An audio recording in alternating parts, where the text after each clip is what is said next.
Баршаңызға сәлем достар, сіздермен Бибігүл Жұмабекқызы, менің арнама қош келдіңіздер. Сіздермен бүгін осындай жұмсақ болып шығатын, үй жағдайында жасалатын, кәдімгі ресторандағыдай болып шығатын күлше нандардың рецептісімен бөліскім келеді. Өте дәмді шығады достар, мынау мені ыстықтай үзіп жегенім. Дәмі енді керемет, міндетті түрде осы рецептпен жасап көріңіздер, сіздерге ұнайтынына кепілдік беремін. Ең алдымен жылы суымызға қантымызды саламыз. Міндетті түрде суымыз жылы болуы қажет, не ыстық, не салқын болмауы керек. Және үстіне ашытқымызды саламыз. Бір араластырып, үстіне жылы сүтімізді құямыз. Сүттің де температурасы өте жылы болуы қажет, салқын немесе ыстық болмауы керек. Үстіне тұзымызды салып араластырамыз. Ертілген сармайды саламыз, араластырып, алдын ала еліктен өткізіліп, өлшеніп тұрған ұнымызды біртіндеп осылай 3 бөлікке бөліп саламыз. Барлығын бірден салып жібермеңіздер, себебі ұнның тығыздығына байланысты аз немесе көп мөлшерде қажет болып қалуы мүмкін. Бірақ аса көп мөлшерде салуға кеңес етпеймін. Осы рецепт бойынша жасасаңыздар, сіздерде барлығы да шығуы қажет. Жақсылап тұрып араластырып, кәдімгі қамыр елейміз. Алдағы уақытта арнама әртүрлі рецепттер тағы да салатын боламын. Сол себептен менің арнама жазылып, қоңырауша белгісін басып қоюды ұмытпаңыздар. Мінекей біздің қамырымыз дайын. Енді осыған 2 ас қасық сұйық майымызды құйып, тағы да бір илеп жібереміз. Кез келген қамыр илегенде міндетті түрде соңынан осылай сұйық майды құйып жіберсеңіз, қамырыңыз жақсы көтерілетін болады және жабыспайтын болады. Бетін жауып, қамырдың 1 сағат, 1 сағат жарымға бөлме температурасында жылы жерде ашытамыз. Мінекей біздің қамырымыз ашыды. Енді осы қамырды алып, осынша етіп жаямыз.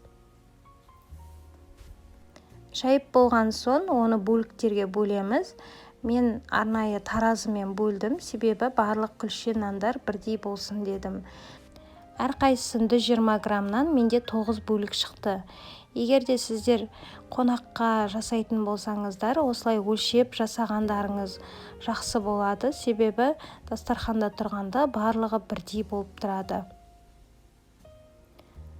Әрбір қамырды бөліп болғаннан кейін ортасына қарата барлығын домалатып жинаймыз.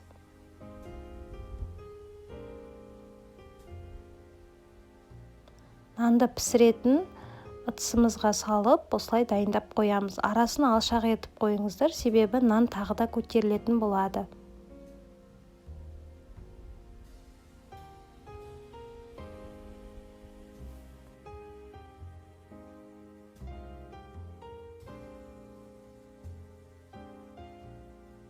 Барлығын бөліп болғаннан кейін бетін жауып, тағы да 20 минутқа жылы жерге қойып қоямыз.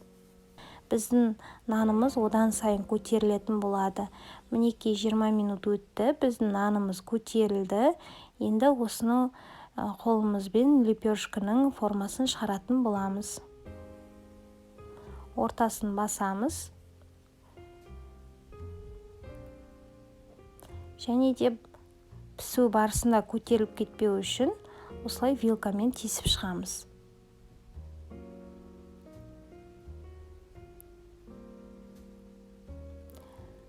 Жұмыртқаның сарысына 1 ас қасық сүтті құйып, араластырып, лепешканың бетіне жағып шығамыз.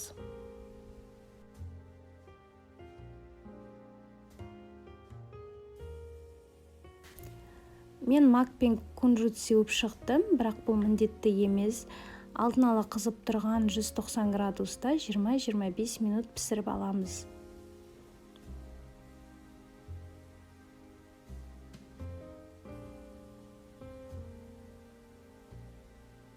Достар, егер сіздерге менің рецептім ұнаған болса, міндетті түрде лайк басып, комментария жазуды ұмытпаңыздар. Және де менің каналыма тіркеліп қойыңыздар. Мінекей біздің өте дәмді жұмсақ лепешкаларымыз дайын болды. Сіздерге бір құпияны айтайын, бұл лепешкаларды тоңазытқышта салып қоюға болады, және де керек кезде микротолқынды пешке салып ысытып алсаңыздар, қайтадан жұмсақ болып жұмсарып шыға келеді. Мінекей достар, міндетті түрде жасап көріңіздер осы рецептпен, сіздерге ұнайды деген ойдамын. Ас болсын.